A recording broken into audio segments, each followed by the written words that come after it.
अवधूत चिंतन श्री गुरुदेव दत्त.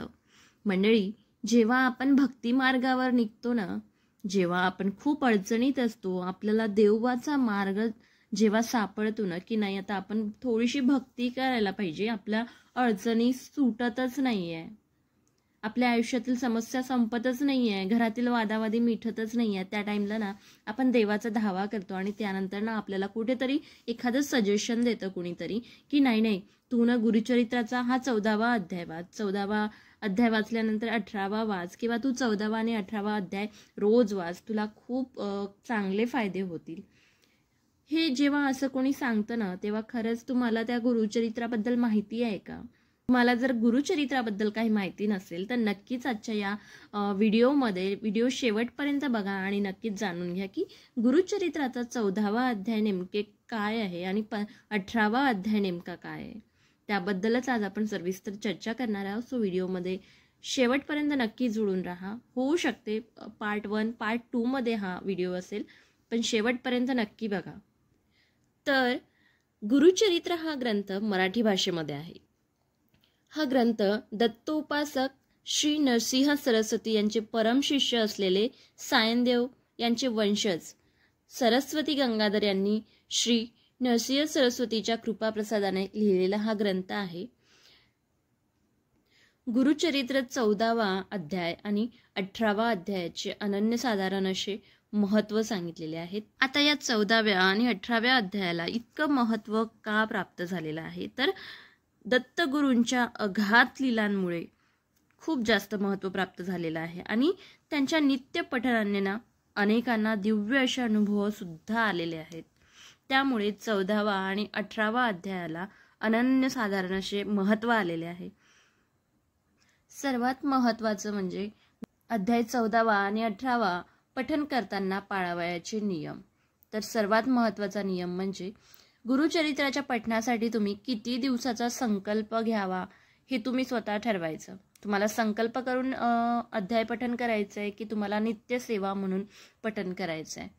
आणि संकल्प घ्यायचाच असेल तर तुम्ही 7 दिवसाचा संकल्प करू शकता, 11 दिवसाचा करू शकता, 21 दिवसाचा करू शकता किंवा 108 दिवसाचा सुद्धा संकल्प करू शकतात. यथाशक्ती यथाभक्ती ज्यांनी त्यांनी आपलं ठरवायचं की आपण किती दिवसाचा संकल्प करू शकतो आणि त्यानुसार गुरुचरित्रातील 14वा आणि 18वा अध्यायाचं पठन करायचं. गुरुचरित्राच्या पठणादरम्यान महिलांसाठी ज्या आहे त्या विशेष अशा सूचना आहे की मासिक पाळी दरम्यान 6 ते 7 दिवस गुरुचरित्राचं पठन करायचं टाळायचं. मग ते मोबाईलवरही केलेलं चालणार नाही. म्हणाल तुम्ही की गुरुचरित्राला हात लावणार नाही, आम्ही मोबाईल थ्रू पठन करू शकतो का? तर नाही, तुम्ही मोबाईलवरनं सुद्धा पठन करू शकत नाही. ज्यांनीही संकल्प केलेला आहे त्यांना नॉनव्हेज खायला पूर्णतः बंदी आहे. तुम्हाला शुद्ध शाकाहारी व्हावं लागेल जेव्हा तुम्ही संकल्प करता आहात तेव्हा. हे नॉनव्हेज तुम्हाला तोपर्यंत खायचे नाही आहे जोपर्यंत तुमचा 7 दिवसाचा, 11 दिवसाचा, 21 दिवसाचा, 108 दिवसाचा संकल्प पूर्ण होत नाही. तोपर्यंत तुम्हाला शुद्ध शाकाहारी बनून राहावं लागेल. आणि नॉनव्हेज खाल्ल्यास त्या दिवशी तुम्हाला अध्यायाचं पठन करायला बिलकुलही मान्यता नाही आहे. संकल्पयुक्त सेवा देणे म्हणजे काय? तर संकल्पयुक्त सेवा करणे म्हणजे एखाद्याला वचन देणे व त्या वचनाची पूर्तता करणे म्हणजे संकल्पयुक्त सेवा.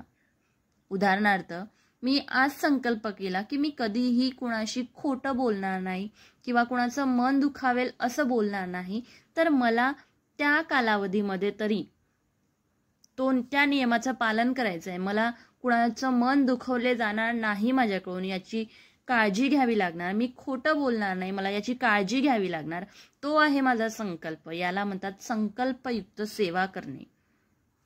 आणि दुसरं असतं की आम्हाला नित्य सेवा करायची आहे, तर नित्य सेवेमध्ये कुठल्याही प्रकारचा संकल्प येत नाही.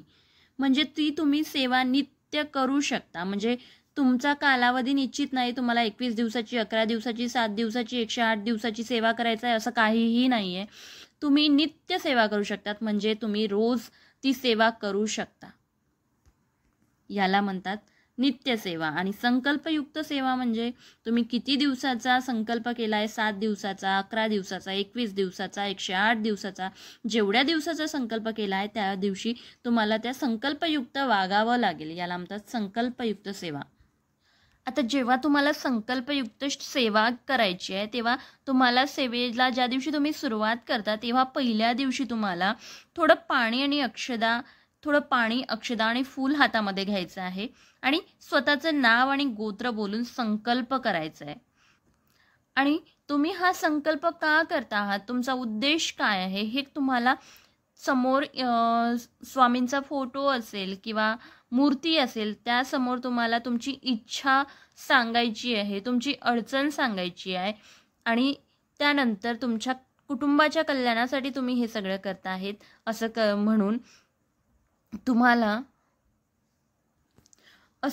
तुम्हाला ते संकल्पाचे पाणी तांब्यामध्ये सोडून द्यायचे आणि नंतर ते पाणी तुम्ही तुळशीला किंवा इतर कुठल्याही झाडाला घालू शकता. म्हणजे अशा प्रकारे तुम्हाला संकल्प करायचा आहे पहिल्या दिवशी. नंतर तुम्ही रोजच्या रोज तुम्हाला संकल्प करायची गरज नाही आहे. त्याचबरोबर तुम्हाला त्या संकल्पामध्ये कालावधी सांगायचा आहे तुम्हाला की तुम्ही ही सेवा किती दिवसासाठी करणार आहात. 11 दिवसासाठी, 21 दिवसासाठी, 51 दिवसासाठी, 108 दिवसासाठी किंवा 21 गुरुवार करणार आहात, 11 गुरुवार करणार आहात, 51 गुरुवार करणार आहात, 108 गुरुवार करणार आहात. तुम्ही किती कालावधीसाठी ही सेवा करणार आहात हे तुम्हाला या संकल्पामध्ये बोलून दाखवायचं आहे. त्यानंतर दत्त महाराजांना प्रार्थना करायची की माझं हे पठण निर्विघ्नपणे पूर्ण करून घ्यावे आणि माझं हे पठण मान्य करून घ्यावे.